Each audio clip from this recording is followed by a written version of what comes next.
중년의 3대 재앙으로 불리는 것이 있습니다. 바로 그것은 돈과 건강, 외로움인데요. 이 세 가지를 극복할 수 있다면 내 남은 인생과 노후가 더없이 행복하겠지요. 오늘은 노후에 찾아오는 3대 재앙에서 벗어나기 위한 삶의 지혜를 나누고 싶습니다. 한 번 사는 인생, 후회 없이 멋지게 살려면 이렇게만 하시면 됩니다. 영상 끝까지 시청하시고 도움받아 가시면 좋겠습니다. 옛날부터 사람이 살아가면서 바람직하다고 여겨지는 5가지의 복을 오복이라고 했습니다. 중국 유교의 5대 경전 중 하나인 서경에 나오는 오복을 보면 첫 번째는 수로서 천수를 다 누리다가 가는 장수의 복을 말했고, 두 번째는 부로서 살아가는데 불편하지 않을 만큼의 풍요로운 부의 복을 말했으며, 세 번째는 강령으로 몸과 마음이 건강하고 깨끗한 상태에서 편안하게 사는 복을 말했다고 합니다. 네 번째는 유호덕으로 남에게 많은 것을 베풀고 돕는 선행과 덕을 쌓는 복을 말했고, 다섯 번째는 고종명으로 일생을 건강하게 살다가 고통 없이 평안하게 생을 마칠 수 있는 죽음의 복을 말했다고 합니다. 사람들이 이처럼 큰 행복으로 여겼던 오복을 염원하기 위해 새 집을 지을 때 대들보 밑에다가 하늘의 3가지 빛에 응하여 인간 세계엔 오복을 갖춘다는 뜻의 글귀를 써넣기도 했답니다. 그런데 그때의 서민들이 원했던 또 다른 오복이 있었다는 걸 아시나요? 첫째는 치아가 좋은 것이고, 둘째는 자손이 많은 것이고, 셋째는 부부가 해로하는 것이며, 넷째는 손님을 대접할 만한 재산이 있는 것, 마지막으로 명당에 묻히는 것을 말했다고 합니다. 그렇다면 요즘 현대인들이 생각하는 오복은 무엇일까요? 첫 번째로는 건강한 몸을 가지는 복입니다. 두 번째로 서로 아끼면서 지내는 배우자를 가지는 복이고, 세 번째로 자식에게 손을 안 벌려도 될 만큼의 재산을 가지는 복이며, 네 번째로 생활의 리듬과 삶의 보람을 가질 수 있는 적당한 일거리를 갖는 복이고, 다섯 번째는 나를 알아주는 참된 친구를 가지는 복을 오복이라고 생각한다고 합니다. 이처럼 시대가 변하면서 오복에 대한 정의가 달라져도 우리들이 생각하는 행복하게 사는 법의 요체는 비슷비슷한 것 같습니다. 100세 인생에서 나이 50이면 인생의 절반을 산 것입니다. 긴 세월 동안 많은 사람을 만났고 헤어져도 봤습니다.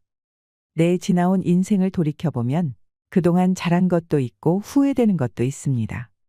앞으로 남은 인생 후반전에서 전반전보다 더 행복하게 살기 위해서는 어떻게 살아야 할까요? 인생에서 버릴 것과 버리면 안 되는 것을 알아야 합니다. 인생에 예기치 않은 여러 가지 고비를 만나 마음이 힘들 때가 있습니다. 특히나 노년이 되면 외롭고 초라하다는 감정을 자주 느끼게 된다고 합니다. 그럴 때 기억해두면 좋을 2가지와 노후를 준비하면서 꼭 가슴에 새겨둘 7가지를 말씀드리겠습니다.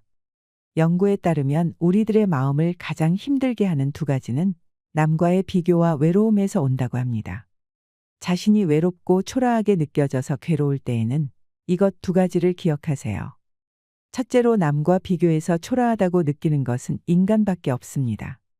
산에 사는 다람쥐조차 다른 다람쥐와 자기를 비교하면서 못생겼다고 좌절하거나 도토리를 빨리 까지 못한다고 괴로워하며 살진 않습니다. 마치 누에고치가 자기 입에서 나온 실로 고치를 만들고 자기를 가두듯이 남보다 잘나야 한다는 환상은 멀쩡한 자신을 속박하고 구속하게 만듭니다. 그러니 남보다 잘나야 한다는 환상을 버리고 지금 이대로도 충분히 괜찮은 나를 인정하는 것에서부터 행복은 출발합니다. 둘째로 모든 사람 관계는 인연에 따라 흐르는 것입니다. 물은 경사진 곳을 만나면 빠르게 흐르고 직각으로 깎인 곳을 만나면 폭포가 되어 흐르며 웅덩이를 만나면 고요한 호수가 됩니다. 다만 이렇게 인연을 따라 흘러야 될 일을 자꾸만 내 생각대로 이래야 한다 저래야 한다 규정 지어놓으니 스쳐 지나갈 인연에도 괴로워지는 것입니다. 그러니 인연을 따라 같이 있을 때는 같이 있어서 좋고 혼자 있을 때는 혼자 있어서 좋다고 생각할 수 있어야 합니다. 우리가 나이가 들어갈수록 꼭 기억하고 있어야 할 7가지가 있습니다. 첫째는 과로하지 마세요. 젊을 때는 좀 아파도 약 먹고 부러져도 수술하면 됩니다. 그런데 나이가 들면 한번 아프고 나면 팍팍 건강이 약해집니다. 가을비가 내리면 내릴 때마다 겨울에 가까워지는 것과 비슷합니다. 그래서 몸을 무리하게 쓰면 안 됩니다. 젊을 때 무리해서 몸을 억지로 쓴 것처럼 똑같이 생각하면 안 됩니다. 절대로 과로하면 안 됩니다. 본인의 몸 컨디션에 맞게 생활해야 합니다. 둘째는 과식하지 마세요. 아무리 맛있어도 적당하게 먹고 숟가락을 놓아야 합니다. 맛있다고 또 달라고 하는 것은 안 좋습니다. 술을 먹더라도 과음하면 안 됩니다. 연세가 들어서 과음이나 과식을 하면 안 됩니다. 자신의 욕심을 딱 조절해야 합니다. 요즘 우리나라에서 못 먹어서 영양실조로 일찍 죽는 경우는 극히 드뭅니다. 대부분 과식이나 과음으로 몸을 망치고 명을 단축하는 경우가 많습니다. 셋째는 적당히 노동하세요. 설거지도 하고 방 청소도 해야 합니다. 시골에 사신다면 농사일을 하셔야 합니다. 몸이 안 좋다고 하루 종일 집에만 있으면서 방에 누워 있고 이러면 오히려 건강에 나쁩니다.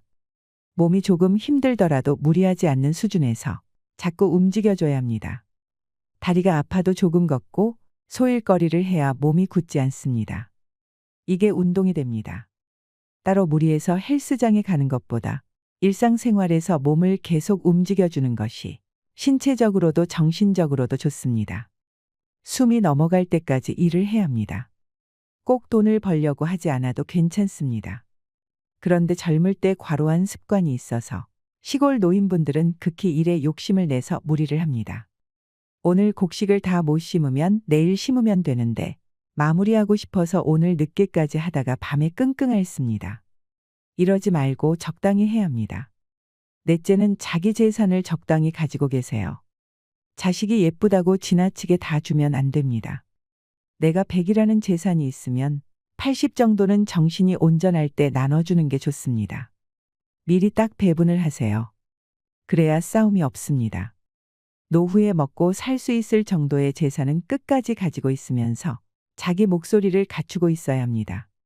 그렇게 해야 남에게 아쉬운 소리를 하거나 기대며 살지 않을 수 있습니다. 그것이 자식과 부모 관계도 아름답게 하는 법입니다. 내가 늙어서 추하게 살지 않는 법인데요. 내가 도시에 살고 있으면 방 한 칸, 내가 살 집 정도는 가지고 있어야 합니다. 그게 자기 소유든 전세든 월세든 다 괜찮습니다. 인생을 깨우친 사람은 욕심을 내지 않습니다. 그럴 필요가 없다는 것을 알기 때문입니다. 내 몸을 누일 자리만 있으면 족하다고 말할 수 있는 사람은 그렇지 않은 사람보다 더 행복할 수 있습니다. 시골 분들은 소일거리하고 반찬 심어 먹을 작은 텃밭도 있으면 좋습니다. 도시 분들은 자기 용돈 쓸만한 건 넣어놓고 1년 이자를 계산해서 한 달에 얼마라도 나오게 만들어 놓는 게 좋습니다. 늙어서 누울 자리도 없으면 힘들어집니다. 젊은 사람은 빈털터리도 괜찮습니다. 노가다에서 벌면 됩니다. 그런데 늙으면 노가다를 못합니다. 어쩌다 몸이라도 다치면 큰일 납니다. 그럴 때 자식 쳐다보면서 용돈을 주나 안 주나 생각하면 자식을 원망하게 됩니다. 그럼 다 큰 자식을 욕해야 하고 이웃 사람한테 자식 욕하기도 쉽지 않습니다. 그래서 최소한 내가 먹고 살 정도는 미리 마련해 두면 좋습니다. 다섯째는 자식에 대한 집착을 버리세요. 자식이 무조건 잘 되어야 한다는 집착은 말할 것도 없고 자식한테 바라지를 마세요. 내가 자식한테 바라는 것이 있기 때문에 자꾸 자식을 욕하게 됩니다. 자식을 욕하는 것은 결국 내 욕입니다. 아이를 누가 낳고 누가 키웠을까요? 내 얼굴에 침 뱉기입니다. 인사하러 오면 자식이라도 고맙다. 내가 어릴 때 키웠다고 이렇게 찾아와서 인사해주니 고맙다 생각해야 합니다. 용돈을 주면 고맙다. 나를 찾아오지 않아도 귀찮게 하지 않아서 고맙다. 늘 긍정적으로 생각해야 합니다. 주위를 둘러보면 부모가 늙었는데도 자식이 찾아와서 손 벌리는 사람이 많습니다. 나이가 40이 되어도 독립을 못하고 부모 밑에서 부모 도움을 바라면서 사는 자식이 많습니다. 요즘 말로는 캥거루족이라고 합니다. 이게 사회적으로도 참 문제가 되고 있습니다. 사업한다고, 노름한다고, 돈 갖고 사고 치는 집도 많습니다. 자식은 안 찾아올수록 좋습니다. 무소식이 희소식입니다. 결혼해서 자기들끼리 잘 살면 세상에서 가장 고마운 일입니다. 그걸로 절대로 섭섭해하면 안 됩니다. 독립해서 내보냈는데 안 돌아오는 것은 당연한 자연의 이치입니다. 새가 새끼를 낳아서 날려보냈는데 나중에 새끼가 어미새를 안 찾아온다고 원망하는 것을 보셨나요? 돼지도 소도 그런 경우가 없습니다. 자식을 원망하지 않으면 내 자식은 무조건 효자가 되고 효녀가 됩니다. 자식을 불효자로 만드는 것은 어쩌면 나의 욕심 때문일지도 모릅니다. 여섯째는 젊은 사람한테 잔소리는 하지 않는 것이 좋습니다. 이러쿵 저러쿵 하는 것은 별로 도움이 되지 않습니다. 입을 꽉 다무는 연습을 하세요. 그럼 젊은 사람들이 나를 늘 보살펴 줍니다. 자식하고 사이가 좋으면 나이가 들수록 자식들이 자연스럽게 부모를 보살핍니다. 대부분 그렇습니다. 그런데 자식이 아예 부모 곁을 떠나고 안 찾아오는 것은 부모한테도 원인이 있는 것입니다. 그럴 때는 내가 잔소리가 많았구나. 남의 인생에 너무 간섭했구나 하고 깨달아야 합니다. 20살이 넘어가서부터는 아이들에게 간섭하지 않는 것이 좋습니다. 그런데 내 나이가 벌써 50이 넘으면 자식도 나이가 먹고 어른이 되어 가는데요. 자식이 성인이 되어도 이래라 저래라 하는 것이 부모의 특징입니다. 이것은 노인의 특징이기도 합니다. 자기 인생을 아름답게 살기 위해서는 잔소리를 안 해야 합니다. 같이 밥 먹으러 가자. 같이 놀러 가자. 이런 얘기를 하지 말라는 것이 아닙니다. 의사 전달을 위한 말은 다 해야 합니다. 다만 남의 인생에 간섭을 하지 말라는 뜻입니다. 의사 결정을 잘했느니 못했느니 시비를 걸지 말라는 뜻입니다. 일곱째는 인색하지 마세요. 사람들 누구나 자손이 잘 되기를 바라는 마음은 똑같습니다. 그 자손이 잘 되려면 잔소리를 할 것이 아니고 나눌 줄 아는 사람이 되어야 합니다. 세상에는 도움이 필요한 사람들이 많습니다. 봉사를 하는 것도 좋고 어려운 사람을 도와보세요. 다만 1,000원이라도 2,000원이라도 남을 위해서 쓰는 것이 복 짓는 일입니다. 사람이 결국 생을 마칠 때 바라는 것은 두 가지라고 합니다. 하나는 내가 죽어서 좋은 데 가는 것이고 다른 하나는 남은 자손들이 잘 되는 것이지요. 그러니까 내가 죽어서 좋은 곳에 가고 자손이 잘 되려면 마음이 조금 너그러워져야 합니다. 인색하면 안 됩니다. 연세가 들었는데 돈에 너무 집착하고 물건에 집착하면 사람이 가볍고 초라해 보입니다. 젊은 애들은 뭐든지 악착같이 모으고 살려고 하면 그게 예뻐 보이지만 나이 든 사람은 아닙니다. 그래서 나이가 들면 너그러워져야 합니다. 내가 가지고 있는 물건도 어떤 형제나 친구지간에 누가 좋아 보인다고 하면 나눠주기도 할 줄 알아야 합니다. 어차피 죽고 나면 저 세상에 하나도 못 가지고 갑니다. 어차피 죽고 나서는 태울 물건들입니다. 내가 정말 유명해서 박물관에 기증할 것이 아닌 이상 다 태웁니다. 하지만 내가 죽기 전에 남한테 주면 모두 선물입니다.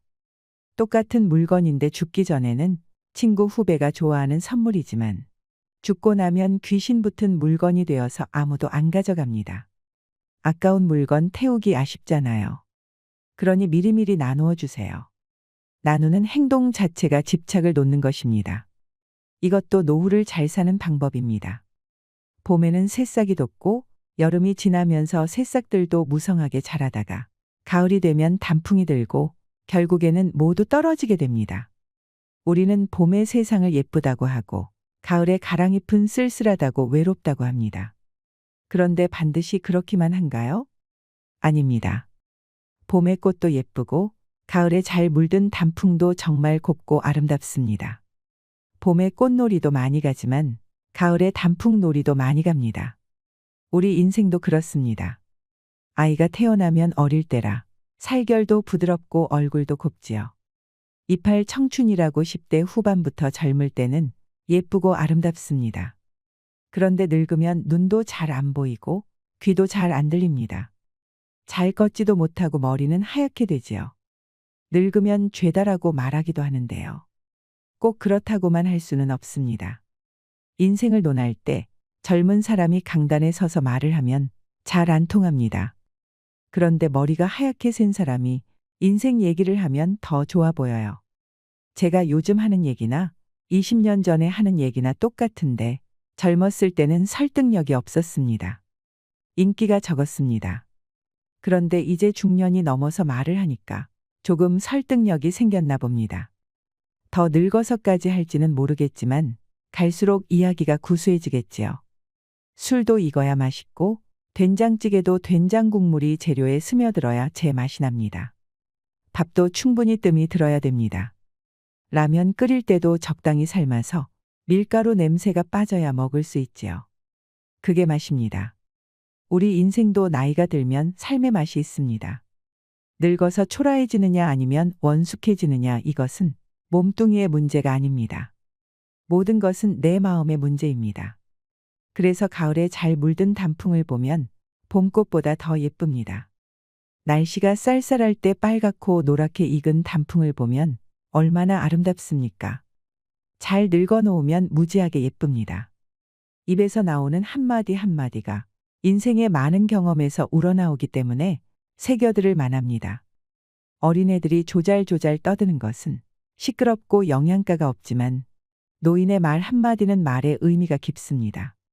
늙어서 그런 멋을 잘 부릴 줄 알아야 합니다.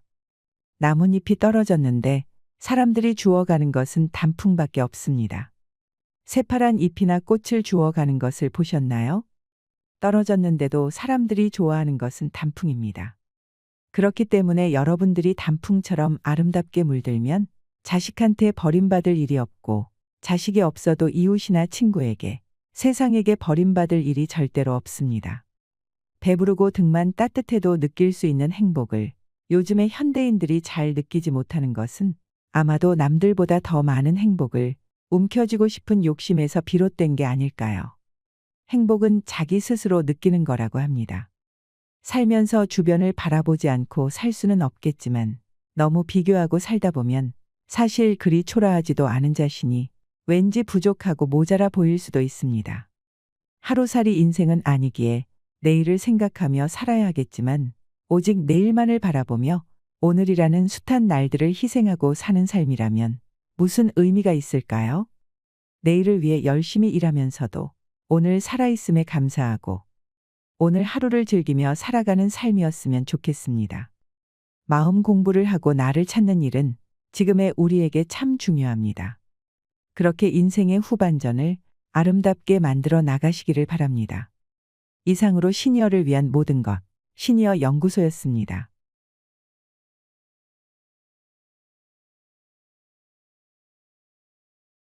오늘은 최고의 노인정신의학 전문의가 전하는 행복한 노년의 비밀에 대한 이야기를 해보려 합니다. 노부모가 있는 40대, 50대, 60대라면 이 영상을 꼭 시청해 주시길 바랍니다. 80세의 벽은 높고 단단하지만 그 벽을 넘어서는 최고의 방법이 있다고 하는데요. 그것은 바로 싫은 일은 하지 않고 좋아하는 일만 하는 것이라고 합니다. 와다 히데키라는 사람을 들어보셨나요? 최고의 권위를 자랑하는 노인정신의학 및 임상심리학 전문의로 30년 동안 노인 정신의학 분야에 종사하며 연구를 계속해오고 있습니다. 와다 히데키는 인생의 벽을 넘어 질 좋은 수명을 늘리는 정답을 공개하여 한국에서도 많은 이들의 호응을 이끌어냈는데요. 오늘은 와다 히데키가 쓴 80세의 벽이라는 책을 바탕으로 노후를 잘 보내기 위한 좋은 팁들을 말씀드리려 합니다. 이 책을 읽으면서 충격을 받았다는 분들이 많은데요. 부모님께 효도한다고 했던 행동들이 오히려 독이 되었다는 사실을 깨닫게 되었기 때문입니다. 우리가 평소 잘못 생각하고 있었던 놀라운 내용들이 있습니다. 80세를 넘게 되면 우리가 감당해야 하는 4개의 벽이 있다고 합니다. 첫 번째는 의사와 약과 병원의 벽을 넘어서야 하고, 두 번째는 노화의 벽을 넘어서야 하고, 세 번째는 치매, 인지장애의 벽을 넘어서야 하고, 네 번째는 80세의 벽을 넘어서야 한다고 합니다. 누구나 나이 들어갑니다. 그렇게 노인이 되어가지요.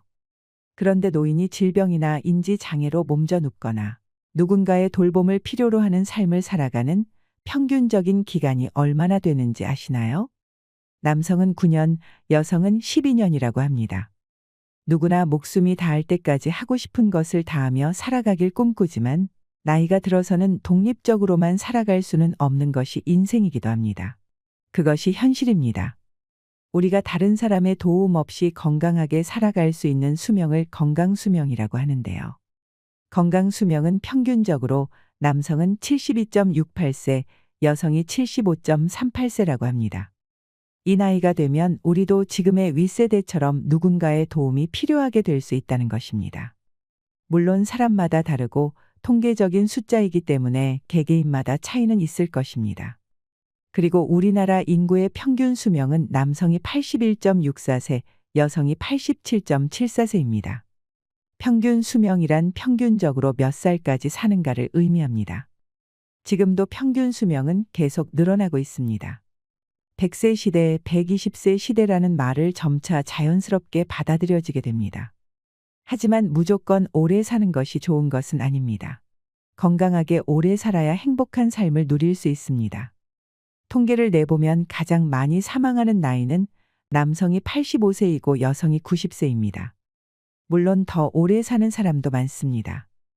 통계들을 보니 어떤 생각이 드시나요? 80대는 70대와는 전혀 다릅니다. 오늘은 건강해도 내일은 어찌 될지 모르는 나이입니다. 구체적인 숫자를 제시한 이유는 여러분을 낙담시키기 위해서가 아닙니다. 남은 인생을 만족스럽게 보내길 바래서입니다.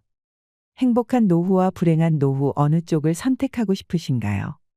일본에는 100세가 넘은 사람이 8만 6천 명에 이른다고 합니다.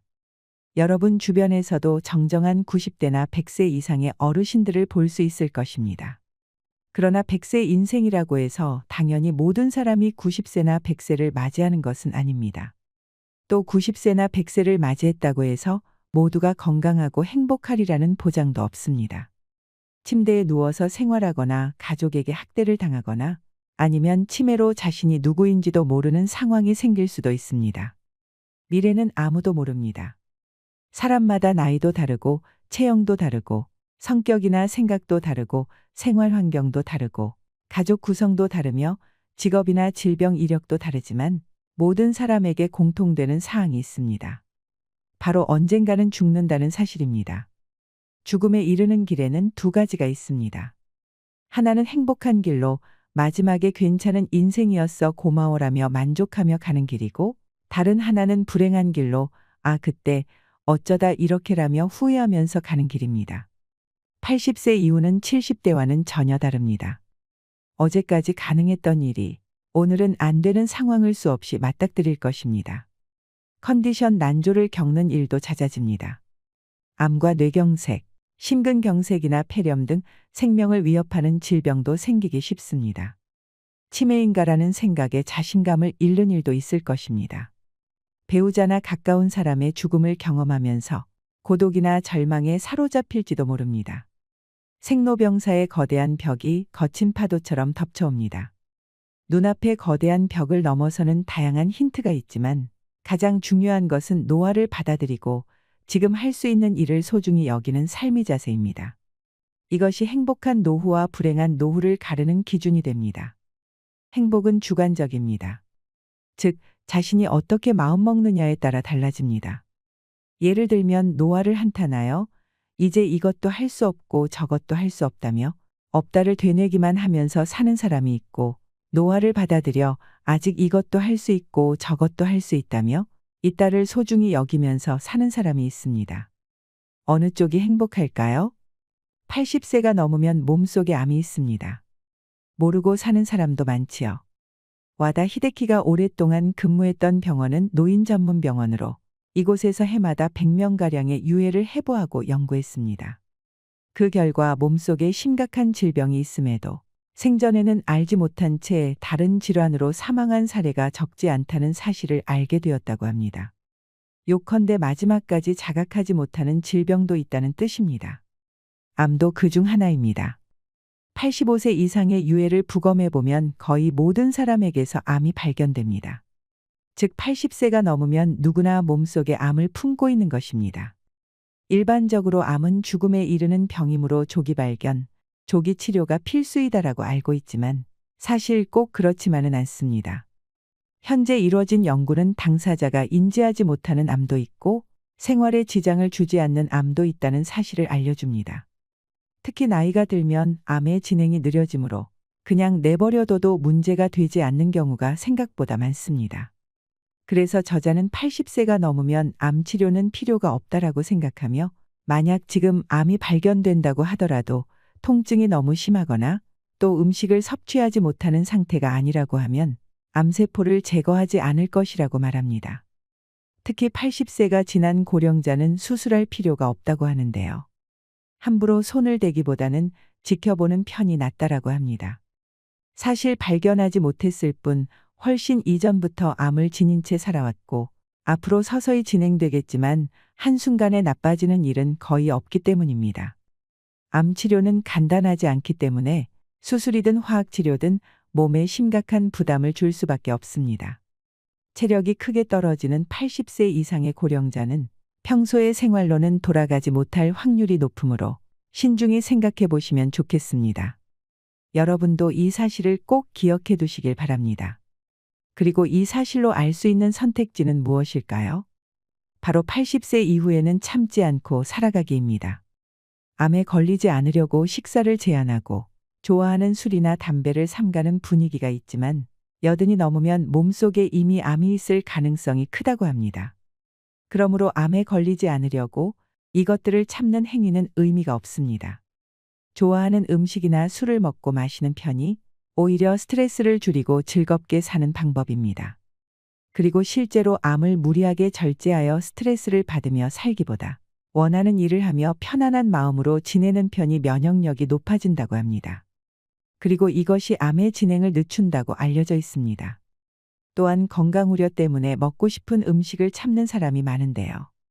먹는 양을 줄이고 달고 짠 음식을 피하고 기름진 음식을 삼가는 것이 의무가 된 것 같습니다. 비만은 건강을 해치고 염분과 당분과 지방이 3대 해악이라는 사고가 사람들의 상식이 되었기 때문입니다.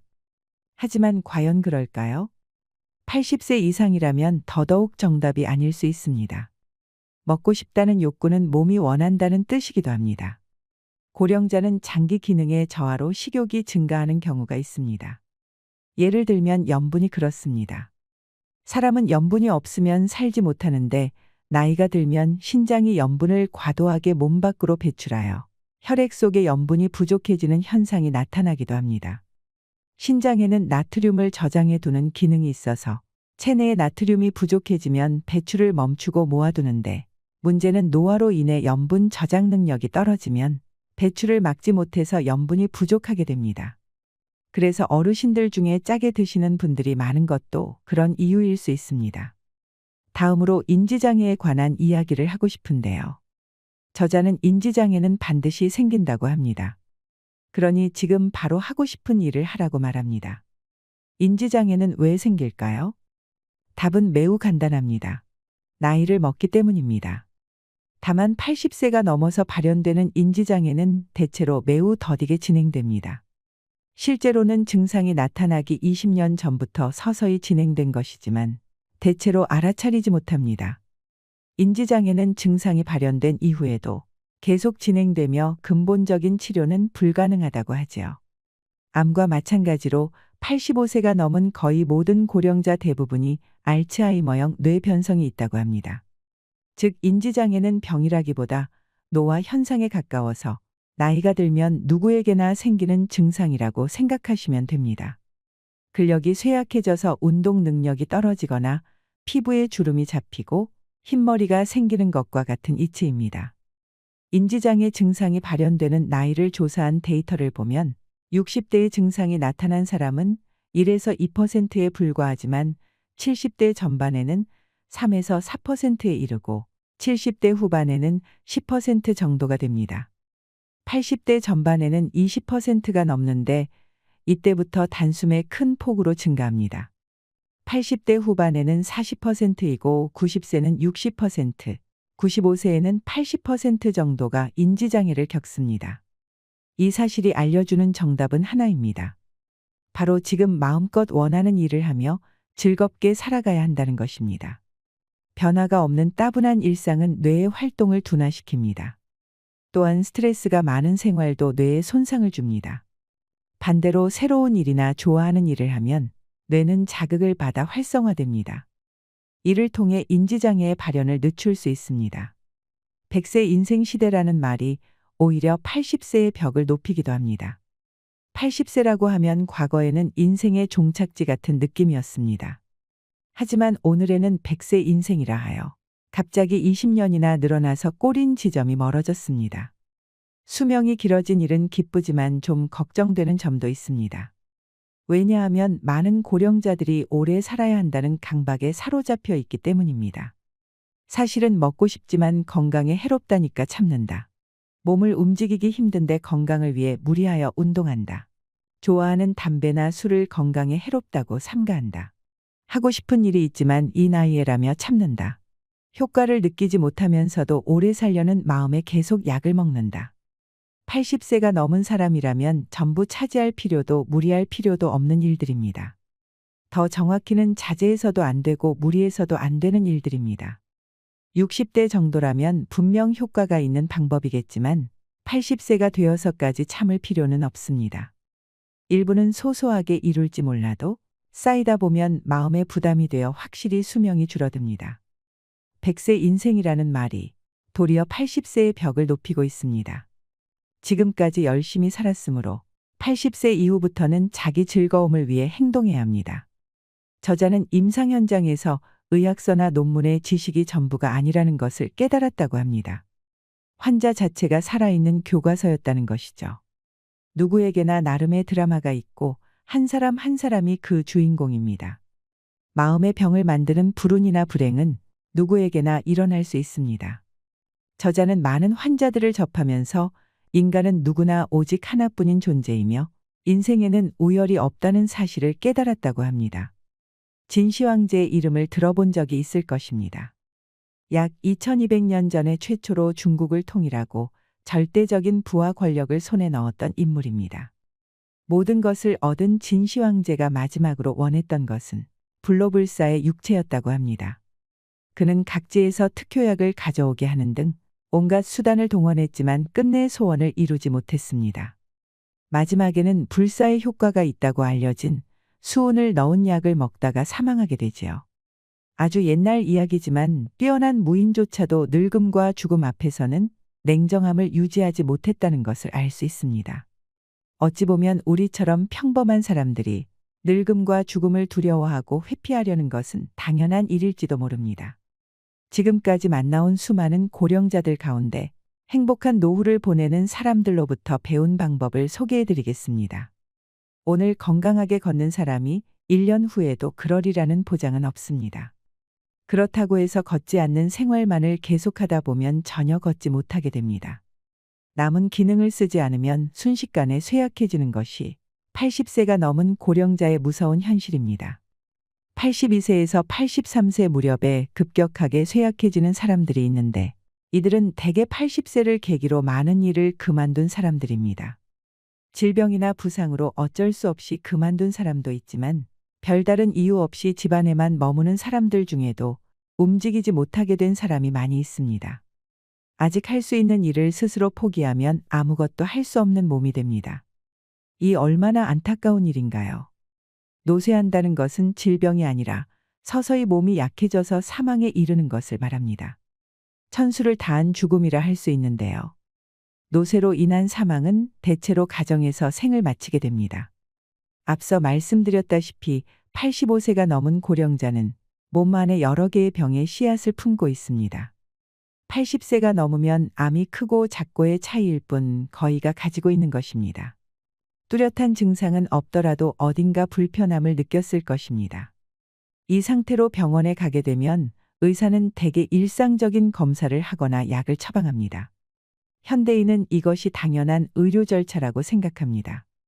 오히려 그렇게 하지 않으면 저 병원은 약도 안 준다고 불만의 소리를 듣게 되지요. 하지만 저자는 이것이 정말로 옳은 의료일까 묻습니다. 꼭 한번 고민해 보시길 바랍니다. 저의 아버지가 그렇습니다. 병원에 가서 의사 선생님이 조금 더 경과를 지켜보자고 말씀하시면 무조건 더 센 약 좀 처방해 달라고 조르십니다. 효과가 있고 없고를 떠나서 그냥 약이 좋으신 건가 하는 생각이 들 정도로 약을 드시는 것만으로도 안정감을 느끼시는 것 같은데요.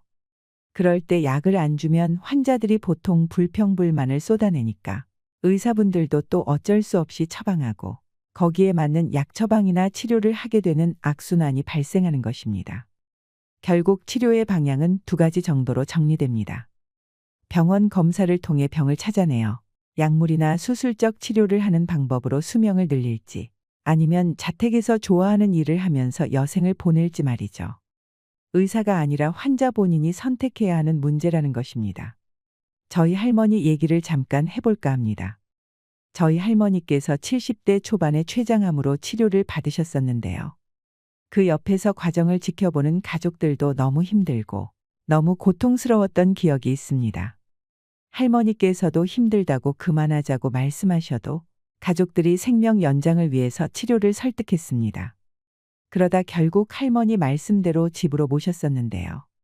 병원에서 있을 때와 집에 와서의 표정이 너무 달랐습니다. 표정도 밝아지고 편안해 보이셨거든요. 그리고 한 달 뒤에 평안히 임종을 하셨습니다. 우리도 언제 어떻게 이런 선택의 순간이 올지 아무도 모르는 것입니다. 막상 이런 일을 겪게 되면 당황스럽고 치료를 하지 않는 것에 대한 두려움과 죄책감 때문에 선뜻 결정을 하기가 어려우실 겁니다. 그래서 부모님께서 연세가 많으시다면 평소에 부모님과 깊은 대화도 많이 나누시면서 마음을 정해두시는 것도 좋은 방법이 될 수 있을 것이라 생각합니다.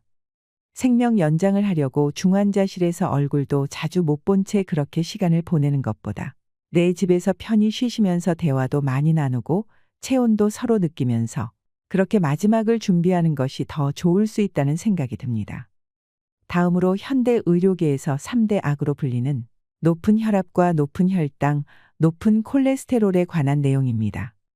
이 질병은 심근경색이나 뇌경색, 뇌졸중의 위험이 있기 때문에 정말 조심해야 하는 질병인데요. 요즘에는 약이 잘 나와서 약만 먹어도 아무 문제 없다고 생각하시는 분들도 많으실 겁니다. 하지만 약을 먹고 약효를 내는 동안에 수치를 떨어뜨릴 순 있지만 그로 인해 몸은 나른해지고 머리가 멍해지는 역효과도 있다는 것을 고려해야 합니다. 또한 면역 기능이 떨어져서 다양한 병에 노출되기도 쉽습니다. 어떤 약이든 부작용이 있을 수 있다는 것입니다. 그런데도 혈압과 혈당치, 콜레스테롤 수치를 낮추려고만 합니다. 그런데 이 수치를 낮추어도 암의 위험은 줄어들지 않는다는 사실 알고 계셨나요? 줄어들기는커녕 면역 기능이 떨어져서 암의 위험성은 오히려 높아진다고 할 수 있습니다. 특히 콜레스테롤은 면역세포의 원료가 되기 때문에 콜레스테롤 수치가 높을수록 쉽게 암에 걸리지 않는다는 조사 데이터도 있습니다. 또한 콜레스테롤 수치를 떨어뜨리게 되면 이를 원료로 하는 남성 호르몬도 감소한다고 합니다. 이 남성 호르몬은 심신의 건강 유지에 꼭 필요한 성분으로 남성 호르몬이 감소하면 기운이나 의욕이 사라지고 근력이 저하되고 감정이 불안정해집니다. 남성 호르몬이라고 해서 성적인 측면에만 주목받지만 이것은 사람이 젊고 건강하게 살기 위해서 매우 중요한 요소입니다. 결국 우리가 무언가를 치료하기 위해서 또 많은 부작용을 감당해야 된다는 것인데요. 결과적으로 혈압이나 혈당치, 콜레스테롤 수치를 낮추면 동맥 경화에는 효과적이지만 신체의 활력이 떨어지고 암의 발병 위험성은 높아진다는 사실을 염두에 두셔야 합니다. 약을 먹고 기운 없는 80대가 될 것인지, 약을 먹지 않고 질 좋은 삶을 유지할 것인지 선택하는 것은 여러분의 몫입니다. 이 책의 저자는 이런 것을 치료하기 위한 약물 복용이나 주사가 오히려 더 많은 부작용을 일으키기 때문에 삶의 활력을 떨어뜨린다고 주장합니다. 나이 80이 넘어서 이런 치료를 할지 말지는 환자 본인이 진지하게 생각을 해봐야 된다는 것입니다. 저는 오래 사는 것보다 더 중요한 건 사는 동안 아프지 않고 건강하게 행복하게 사는 것이라고 생각합니다. 80대를 기점으로 참 많은 것이 달라지는 것 같습니다. 앞으로 우리와 우리 주변에 누군가가 경험하게 될 수 있는 일들이니 잘 기억해 두시고 도움되시길 바랍니다. 책에 좋은 내용이 많아서 2부도 따로 준비했습니다. 실질적으로 도움되실 만한 내용만 엄선했으니 다음 영상에서 더 많은 정보 얻어 가시길 바랍니다. 이상으로 시니어를 위한 모든 것, 시니어 연구소였습니다.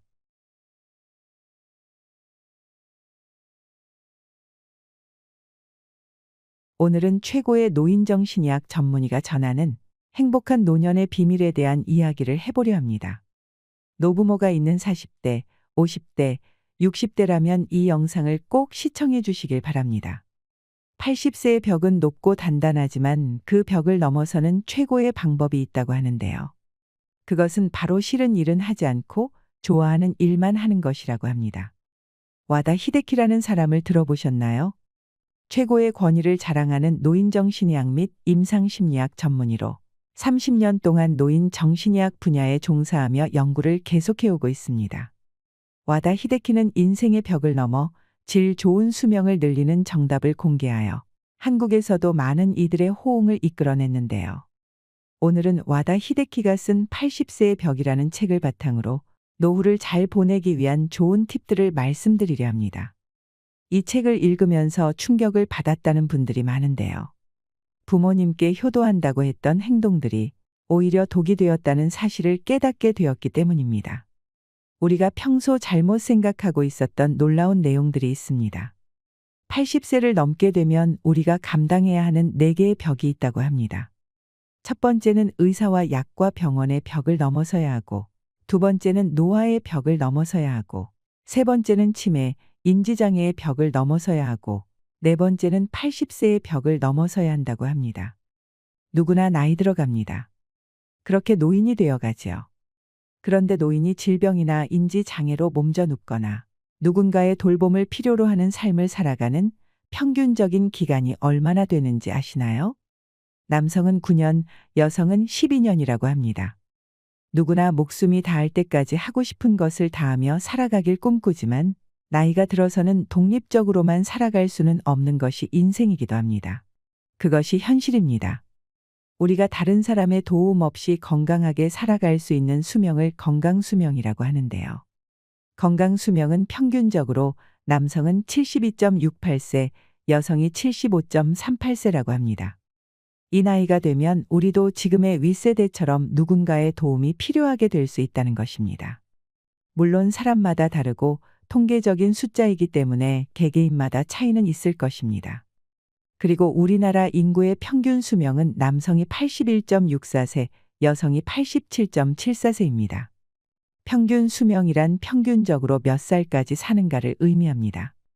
지금도 평균 수명은 계속 늘어나고 있습니다.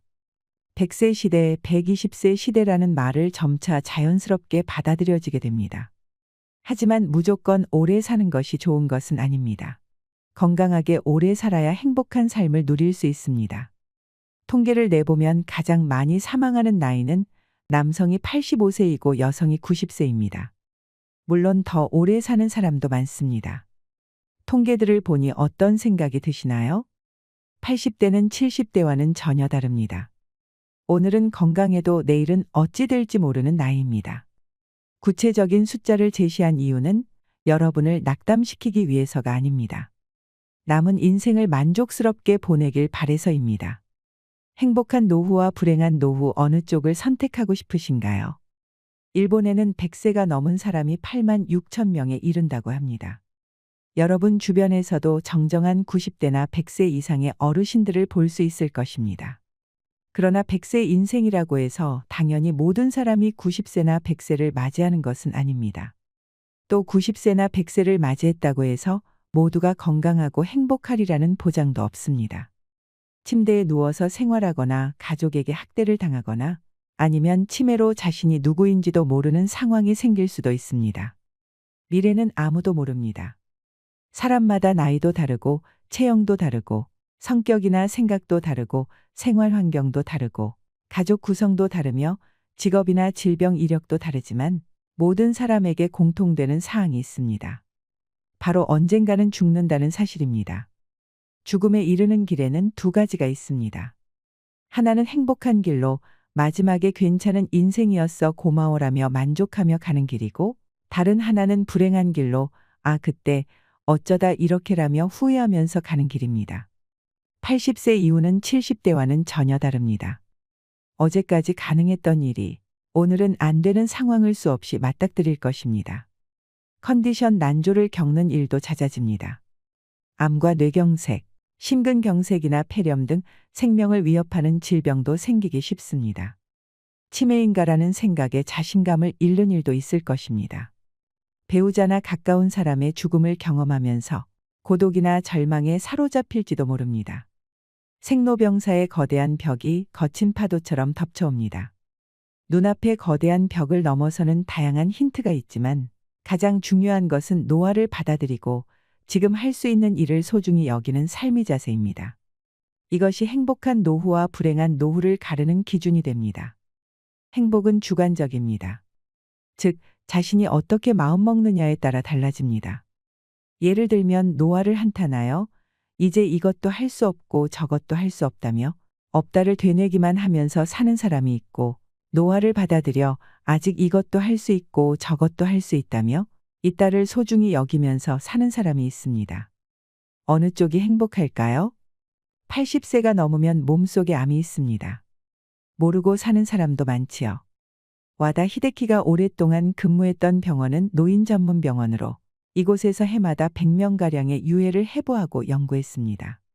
그 결과 몸속에 심각한 질병이 있음에도 생전에는 알지 못한 채 다른 질환으로 사망한 사례가 적지 않다는 사실을 알게 되었다고 합니다. 요컨대 마지막까지 자각하지 못하는 질병도 있다는 뜻입니다. 암도 그중 하나입니다. 85세 이상의 유해를 부검해 보면 거의 모든 사람에게서 암이 발견됩니다. 즉 80세가 넘으면 누구나 몸속에 암을 품고 있는 것입니다. 일반적으로 암은 죽음에 이르는 병이므로 조기 발견, 조기 치료가 필수이다라고 알고 있지만 사실 꼭 그렇지만은 않습니다. 현재 이루어진 연구는 당사자가 인지하지 못하는 암도 있고 생활에 지장을 주지 않는 암도 있다는 사실을 알려줍니다.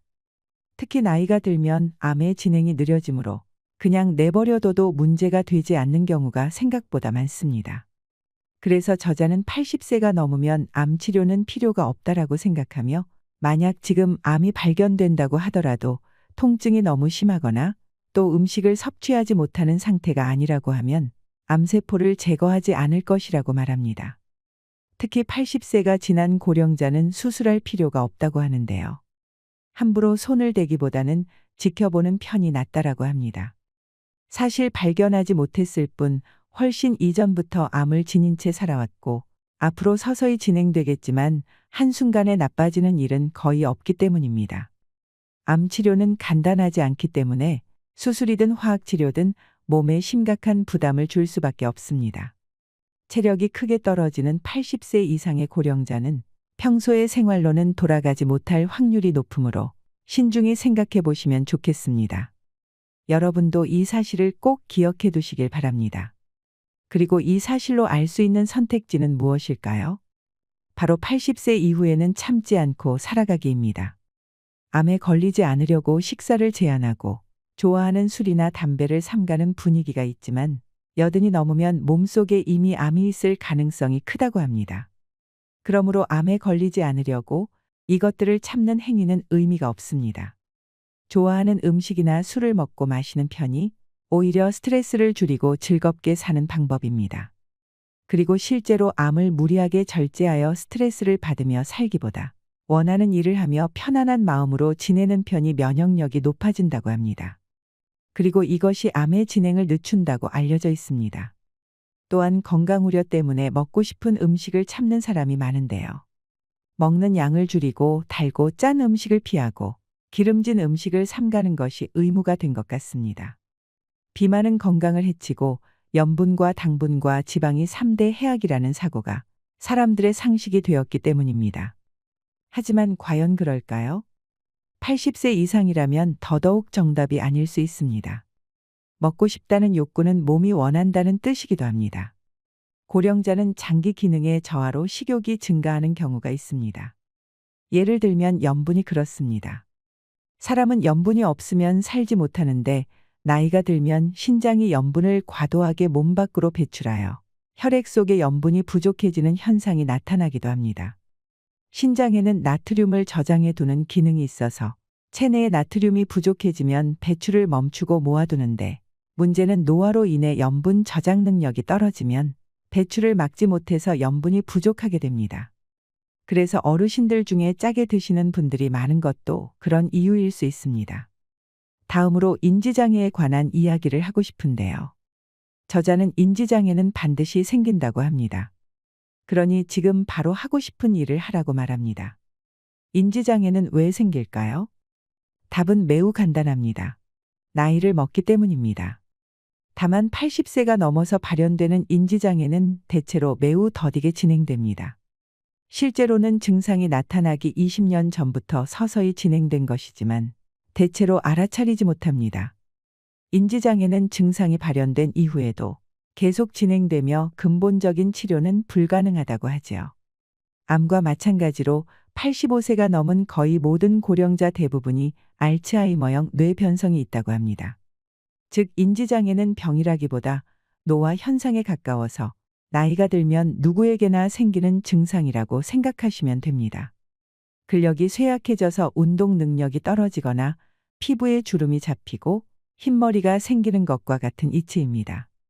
인지장애 증상이 발현되는 나이를 조사한 데이터를 보면 60대의 증상이 나타난 사람은 1에서 2%에 불과하지만 70대 전반에는 3에서 4%에 이르고 70대 후반에는 10% 정도가 됩니다.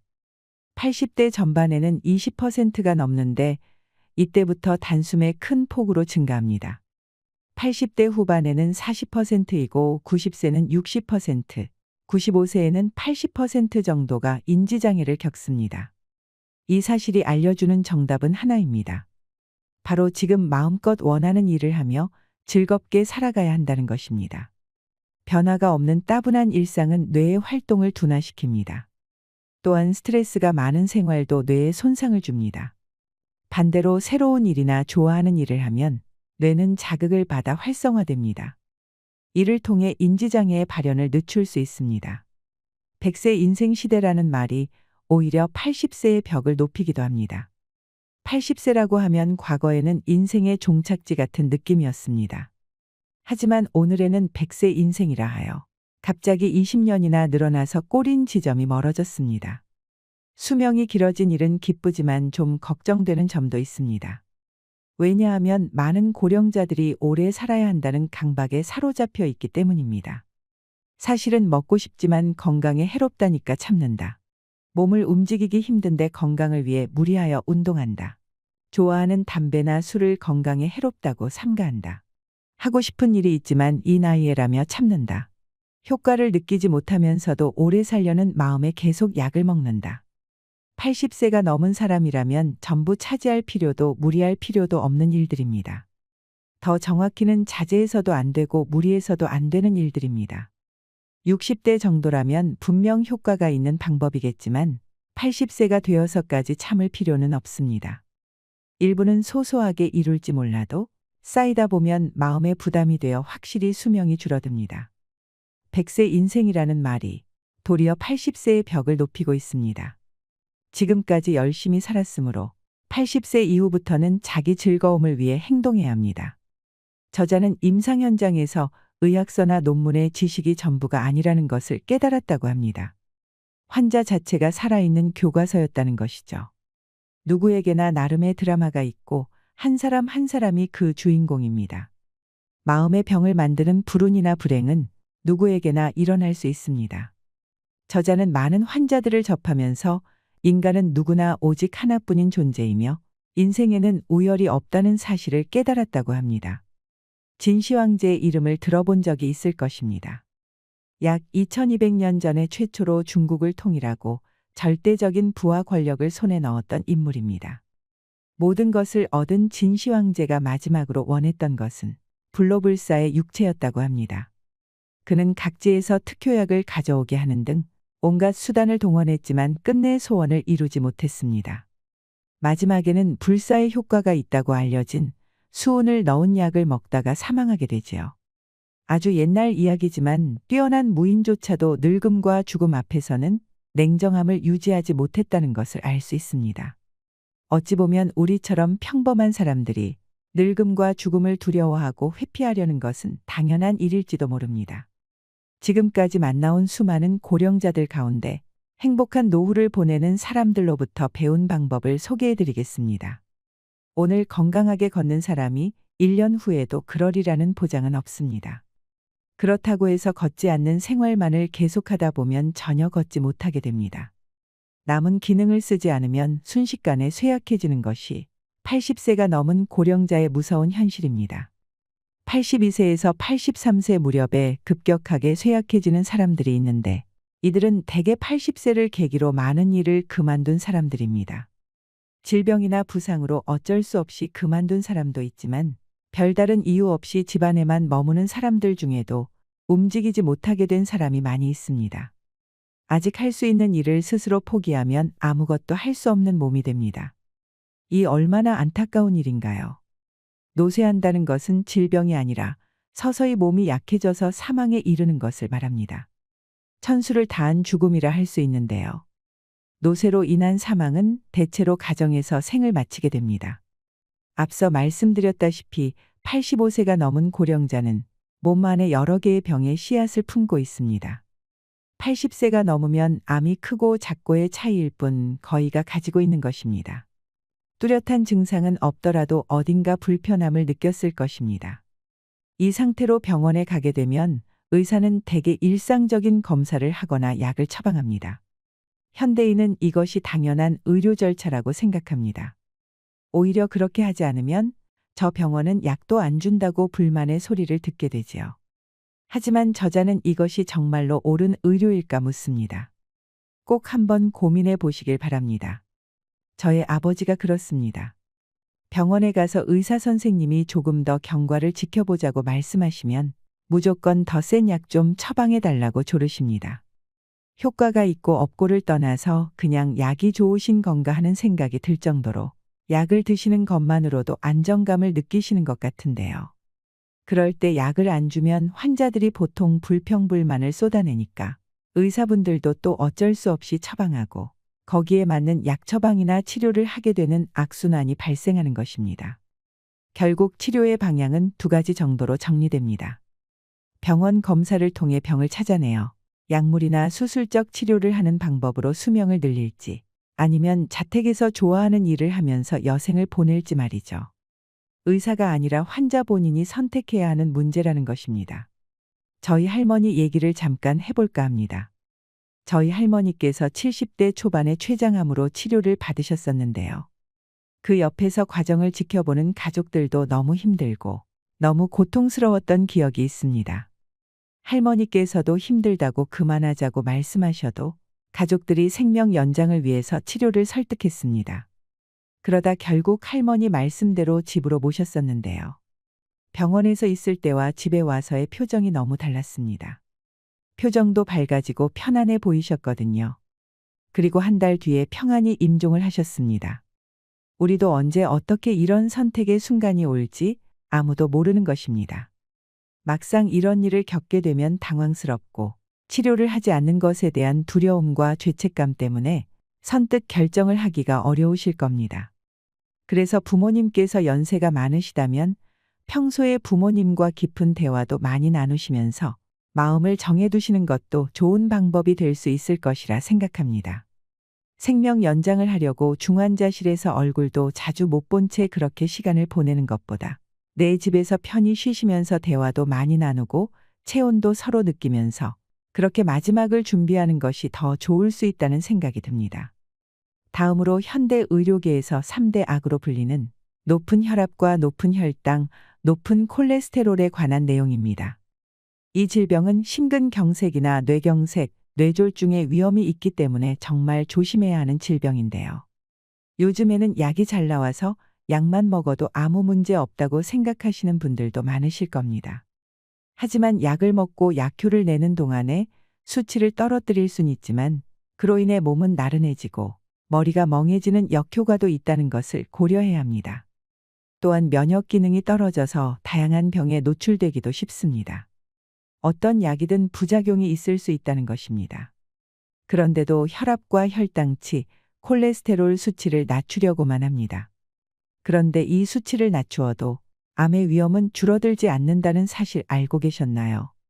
줄어들기는커녕 면역 기능이 떨어져서 암의 위험성은 오히려 높아진다고 할 수 있습니다. 특히 콜레스테롤은 면역세포의 원료가 되기 때문에 콜레스테롤 수치가 높을수록 쉽게 암에 걸리지 않는다는 조사 데이터도 있습니다. 또한 콜레스테롤 수치를 떨어뜨리게 되면 이를 원료로 하는 남성 호르몬도 감소한다고 합니다. 이 남성 호르몬은 심신의 건강 유지에 꼭 필요한 성분으로 남성 호르몬이 감소하면 기운이나 의욕이 사라지고 근력이 저하되고 감정이 불안정해집니다. 남성 호르몬이라고 해서 성적인 측면에만 주목받지만 이것은 사람이 젊고 건강하게 살기 위해서 매우 중요한 요소입니다. 결국 우리가 무언가를 치료하기 위해서 또 많은 부작용을 감당해야 된다는 것인데요. 결과적으로 혈압이나 혈당치, 콜레스테롤 수치를 낮추면 동맥 경화에는 효과적이지만 신체의 활력이 떨어지고 암의 발병 위험성은 높아진다는 사실을 염두에 두셔야 합니다. 약을 먹고 기운 없는 80대가 될 것인지, 약을 먹지 않고 질 좋은 삶을 유지할 것인지 선택하는 것은 여러분의 몫입니다. 이 책의 저자는 이런 것을 치료하기 위한 약물 복용이나 주사가 오히려 더 많은 부작용을 일으키기 때문에 삶의 활력을 떨어뜨린다고 주장합니다. 나이 80이 넘어서 이런 치료를 할지 말지는 환자 본인이 진지하게 생각을 해봐야 된다는 것입니다. 저는 오래 사는 것보다 더 중요한 건 사는 동안 아프지 않고 건강하게 행복하게 사는 것이라고 생각합니다. 80대를 기점으로 참 많은 것이 달라지는 것 같습니다. 앞으로 우리와 우리 주변에 누군가가 경험하게 될 수 있는 일들이니 잘 기억해 두시고 도움되시길 바랍니다. 책에 좋은 내용이 많아서 2부도 따로 준비했습니다. 실질적으로 도움되실 만한 내용만 엄선했으니 다음 영상에서 더 많은 정보 얻어 가시길 바랍니다. 이상으로 시니어를 위한 모든 것, 시니어 연구소였습니다.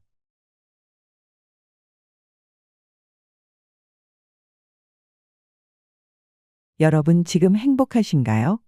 행복하기 위해서는 무엇이 필요할까요?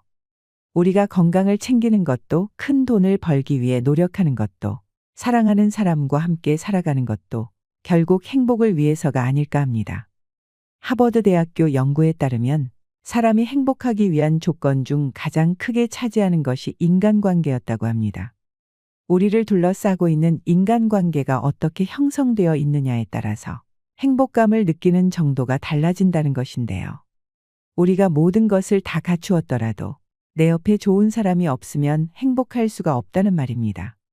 어쨌든 대부분의 사람은 혼자서만 살아갈 수는 없습니다. 그렇다면 어떤 사람과 더불어 살아가야 행복한 인생을 살아갈 수 있을까요?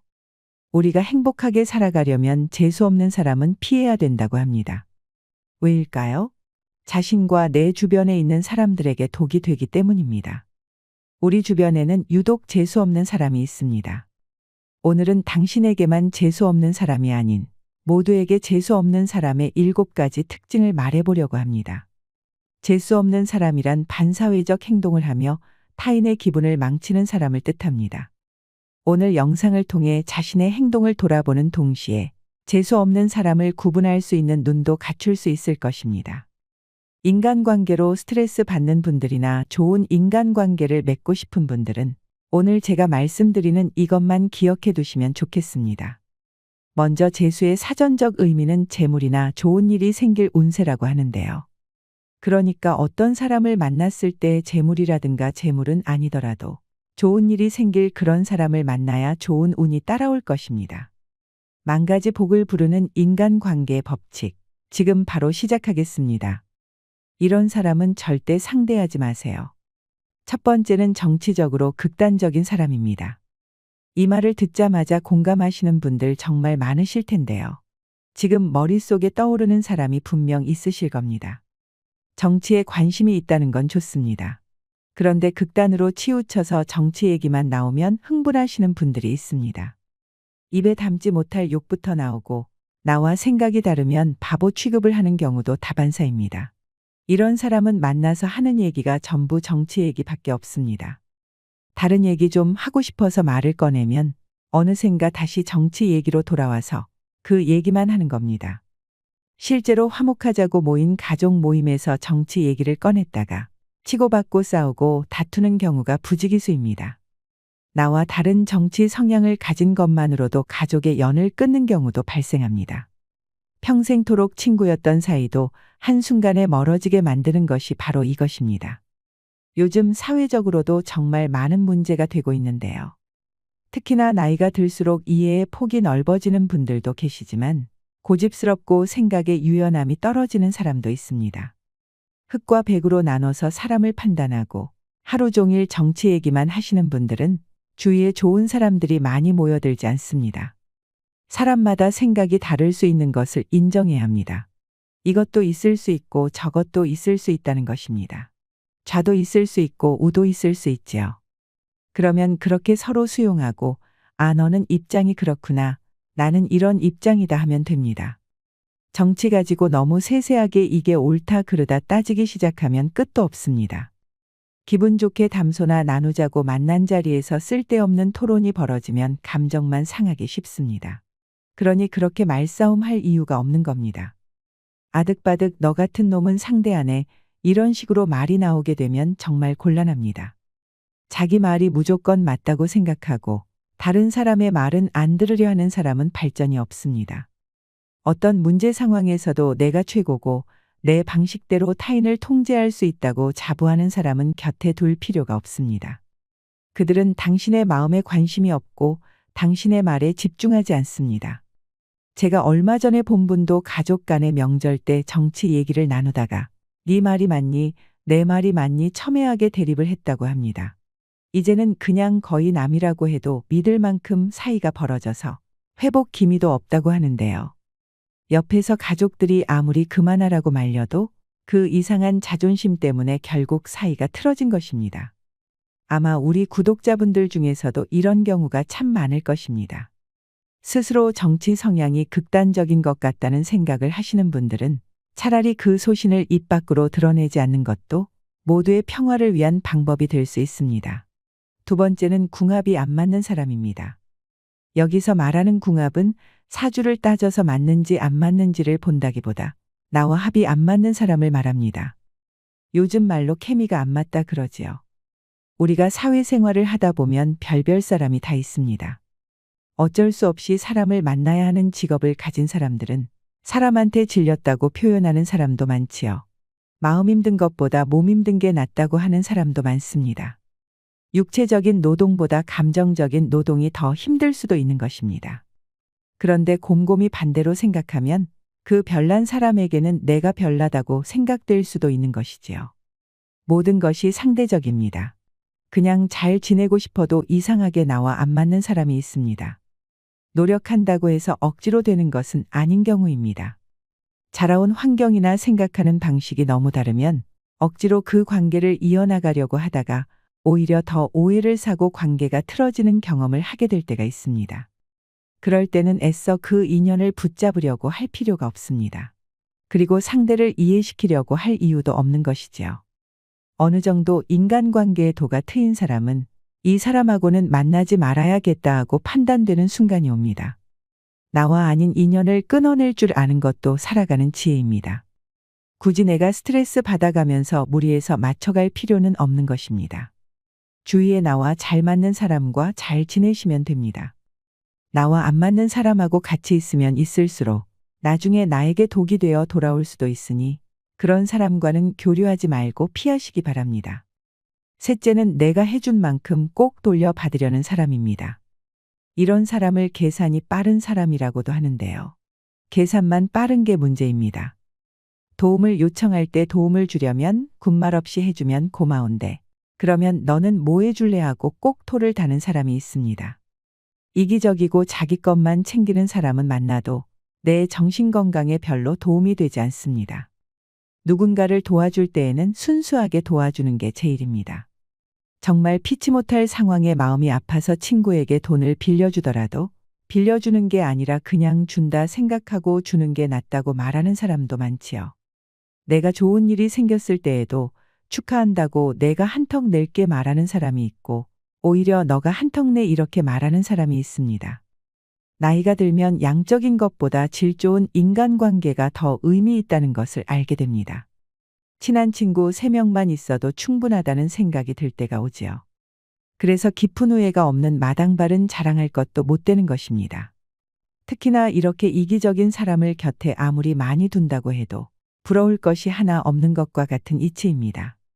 우리가 착각하는 것 중에 하나가 인맥이 넓고 또 많은 사람이 성공한 사람이라고 생각하는 것입니다. 하지만 무조건 많이 만나는 게 좋은 건 아니지요. 나이가 들수록 나와 결이 맞는 사람을 가까이 하는 것이 좋습니다. 사람을 사귀는 것에 있어서도 나에게 도움이 될 사람, 안 될 사람을 구분해서 사귀는 사람들이 있습니다. 그것은 거래할 사람을 찾는 것이지 진정한 친구를 찾는 것이 아닙니다. 이것저것 따지면서 사람을 만나는 사람들은 주위에 똑같은 사람만 모여들게 됩니다. 결국 스스로 무덤을 파는 것입니다.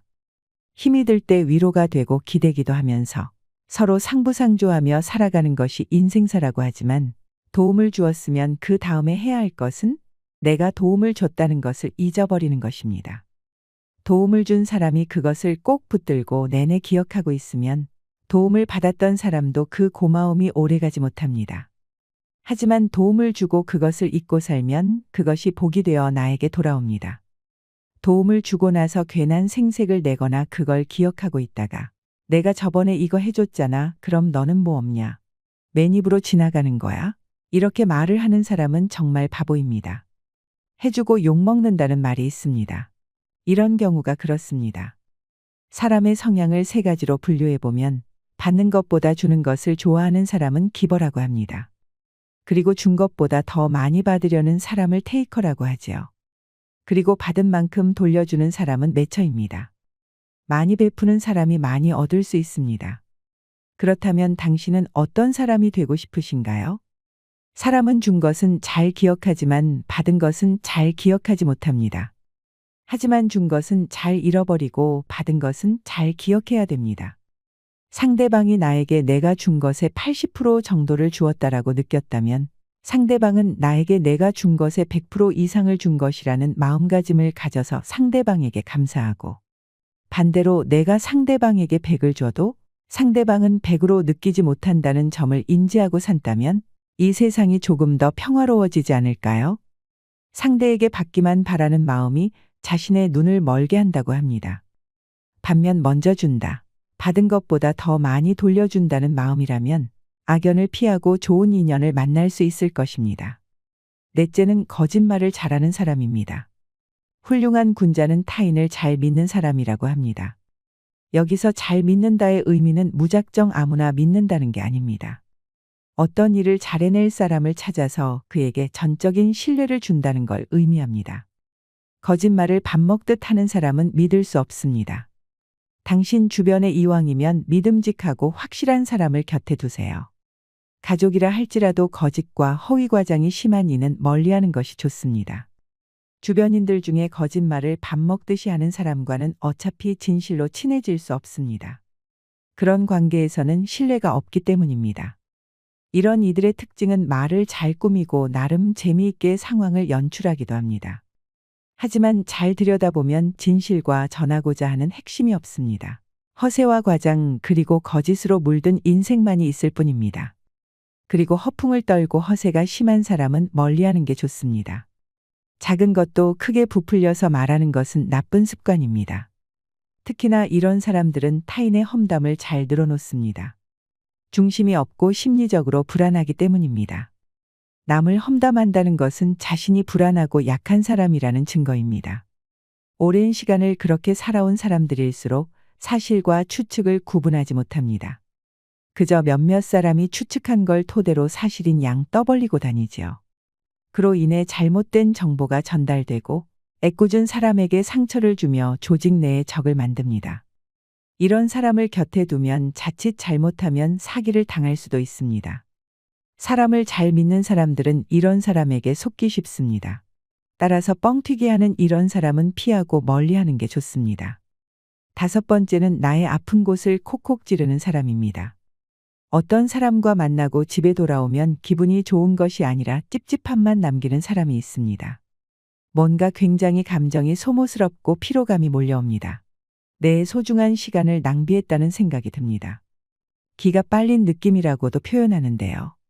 만날 때마다 편안한 게 아니라 오히려 예민하게 되고 신경 쓰이게 만드는 사람이 있습니다. 예를 들면 어떤 말로 사람의 염장을 지르고 의도적으로 그러나 싶을 정도로 기분 나쁜 말을 아무렇지 않게 하는 사람입니다. 남을 깎아내리면서 본인의 우월감을 느끼려고 하는 사람 같습니다. 농담을 해도 상대가 함께 기분이 좋아야 농담이지. 상대가 기분이 나쁘게 되면 그것은 농담이 아니라 희롱이라고 합니다. 그리고 디스를 하고 싶다면 아무리 편한 사이라도 남을 디스하면서 얻는 기쁨이 아니라 본인을 셀프 디스하면서 얻는 재치를 발휘해야 합니다. 본인을 디스하면 농담이 될 수도 있습니다. 하지만 내가 상대의 마음을 모르는데 내가 괜찮을 것 같다고 마구잡이로 상대방을 희롱하는 말을 하는 것은 옳지 않습니다. 상대방에게는 상처가 될 수도 있기 때문입니다. 그래서 말을 함부로 하는 사람과는 멀리하라는 것입니다.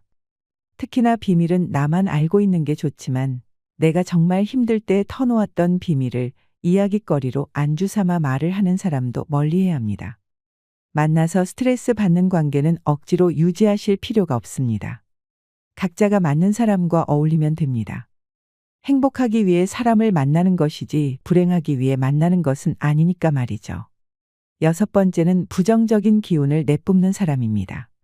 항상 부정적인 사람과 같이 있으면 나도 같이 그렇게 되기 쉽습니다. 매사를 긍정적으로 보고 잘 웃는 사람과 함께 하세요. 자신만 긍정적인 사람이면 되지 않느냐고 생각할 수 있지만 그렇지 않습니다. 부정적인 사람들은 내가 가진 긍정적 에너지마저 빼앗아 갑니다. 그들은 어떤 아이디어의 가능성이나 잠재력에 주목하기보단 불확실성이나 부정적 측면에만 몰두합니다. 나 또한 그런 사람과 같이 패배주의에 빠져서 헤어나올 수 없게 되는 것입니다. 실제로 사람마다 뿜는 아우라가 있다고 합니다. 기라고도 하는데요. 좋은 기운을 가진 사람과 같이 있으면 나도 절로 좋은 기운을 가지게 됩니다. 하지만 별것도 아닌 걸로 의기소침해하고 기분을 망치는 사람은 그 사람의 얼굴에도 우울함이 드러납니다. 그것이 나에게 전이가 됩니다. 사람의 감정은 쉽게 전이되는 특성이 있습니다. 이것은 과학적으로도 증명된 사실입니다. 이상하게 잘 될 일도 안 풀리고 몸과 정신이 축 처지는 경험을 하게 되지요. 특히 남을 험담하고 피해의식이 있는 사람과는 가까이 하지 않는 것이 좋습니다. 피해의식에 젖어 있는 사람은 언제나 변명하며 남 탓을 합니다. 여러 유형들 중 최악이라고 할 수 있습니다. 이들은 책임감이 없으며 주변 사람들을 비난하기 바쁩니다. 내가 존경할 수 있고 닮고 싶은 사람과 만나세요. 배울 점이 있는 사람과 함께해야 내가 더 좋은 사람이 될 수 있습니다. 좋은 사람 곁에는 좋은 사람이 모이고 그렇지 않은 사람 곁에는 그런 사람이 모입니다. 흔히 우리가 표현하기를 끼리끼리라고 하죠. 내가 좋은 사람과 함께할 그릇을 키우면 그 그릇에 좋은 사람을 담을 수 있는 것입니다. 7번째는 상식이 통하지 않는 사람입니다. 상식이 안 통하는 사람은 다른 사람의 기분을 망치는 독설을 잘합니다. 이런 사람은 공감 능력이 부족해서 어떤 일에 기뻐하거나 다른 사람을 진심으로 축하하는 것을 잘하지 못합니다. 예를 들어 동료나 친구가 취업을 하면 축하 대신에 야 네가 어떻게? 네 주제에 어떻게 취업했냐? 운이 좋았나 보네? 거기 인사 담당자들이 좀 모자란가? 너 그 회사에 연줄 있냐? 이런 식으로 말을 합니다. 우리가 봤을 때는 아주 비상식적입니다. 저런 상황에서 친구라면 당연히 진심 어린 축하를 해주지 않을까요? 그리고 얻어먹기는 잘하면서 본인이 사는 것은 하지 않는 사람도 염치가 없고 고마움을 모르기 때문에 비상식적이라고 할 수 있습니다. 밥이라고 하는 게 그냥 밥이 아닙니다. 관계입니다. 나는 이 친구를 만나서 밥을 10번도 더 샀는데 이 친구는 한두 번 살똥말똥합니다. 이런 사람은 밥을 사고 안 사고를 다 떠나서 나를 중요하게 여기지 않는다는 것입니다. 걸러내야 한다는 메시지이기도 합니다. 이런 사람에게 밥 살 돈이 있다면 차라리 기부하는 것이 좋습니다. 짐승도 고마움을 아는데 인간이 고마움을 모른다면 짐승만도 못한 것입니다. 그리고 이런 사람은 자기만 아는 사람입니다. 이렇게 속이 좁은 사람과는 사귀어봤자 괜히 속만 부글부글하고 스트레스 받습니다. 어느 강의장에서 강사가 청중에게 물었습니다. 신기하게도 우리 주변에는 꼴도 보기 싫고 재수 없는 사람이 한두 사람은 있기 마련입니다. 그러면서 강사는 당연히 아무도 없을 것이라는 전제의 말투로 지나가며 말했습니다. 혹시 여기 계신 분들 중에 나는 꼴 보기 싫은 사람이 아무도 없다는 분이 계시면 손 들어보세요. 그런데 그때 나이가 지긋한 어르신이 손을 들었습니다. 주위 반응은 믿을 수 없다는 듯이 의아해했고 강사도 눈이 동그랗게 되며 물었습니다. 정말 꼴 보기 싫은 사람이 없으세요? 그러자 그 어르신이 대답했습니다. 전에는 많았었는데 꼴 보기 싫은 사람이 다 죽어서 지금은 없어 하더랍니다. 죽어야만 끝나는 인간관계의 어려움. 짧은 유머지만 누구나 안고 살아가는 대인관계에 대해 시사하는 바가 크지요. 오늘 말씀드린 7가지 특징을 가진 사람을 주변에서 흔히 보았을 것입니다.